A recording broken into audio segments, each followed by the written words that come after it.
மாடி தோட்டம் வைக்கணுமா? எங்களோட ப்ராடக்ட்ட வாங்கி யூஸ் பண்ணுங்க. மரம், செடி, கொடி எல்லாம் செம்மையா வளரும் அப்படின்னு சொல்லாம, மோர் தென் 2 இயர்ஸ்க்கு மேல அவங்களோட ப்ராடக்ட்ட லைவ் டெஸ்ட் பண்ணிட்டு, ஃபர்ஸ்ட் எங்களோட ரிசல்ட்ட பாருங்க. அதுக்கப்புறமா எங்களோட ப்ராடக்ட்ட முழு மனசோட வாங்கிட்டு போங்க அப்படின்னு சொல்ற அவங்க அப்ரோச் வந்து ரொம்பவே டிஃபரெண்ட்டா இருந்துச்சு.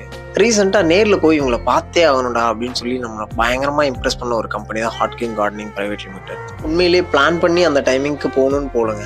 சன் செட் ஆகுற டைம் அந்த கார்டனுக்குள்ள என்டர் ஆகுறப்பே செம்ம ஃபீல், பயங்கர ரெஃப்ரெஷ்மெண்ட்டா இருந்துச்சு. அந்த ஃபீலுக்கு ஏற்ற மாதிரி அவங்களோட ஸ்டாஃப்ஸ் ரொம்ப டவுன் டு எர்த், ஹாப்பி ஃபேஸோட நம்மளை ரிசீவ் பண்ணி அவங்க கார்டன்ல என்னென்ன விஷயங்கள் இருக்கு அப்படின்னு சொல்ல ஆரம்பிச்சிட்டாங்க. இவ்வளோ ஹெல்தியா எப்படி இந்த மரத்தை வளர்த்துருப்பாங்க அப்படின்னு நம்ம வாயை பழக்க வைக்கிற வாழை மரத்துல ஆரம்பிச்சு பல வகையான பூச்செடிகளா இருக்கட்டும், வேக்க வைக்கிற மூலிகை செடிகளா இருக்கட்டும், நியர்பை 1 இயரா இந்த தக்காளி செடியில நாங்கள் ஈல்டு எடுத்துட்டு இருக்கோம்னு அவங்க சொல்றப்ப நேர்ல வந்து பார்க்கணும்னா சத்தியமா நான் நம்பியிருக்கவே மாட்டேன். ஆர்கானிக்கா எல்லா வகையான செடியும் எந்த அளவுக்கு வளர்க்குறது ரொம்பவே இம்ப்ரெசிவ். டைம் இருந்தா அவங்க கார்டனா லைவ் விசிட் பண்ணி பாருங்க, வேற லெவல் எக்ஸ்பீரியன்ஸ் இருக்கும்.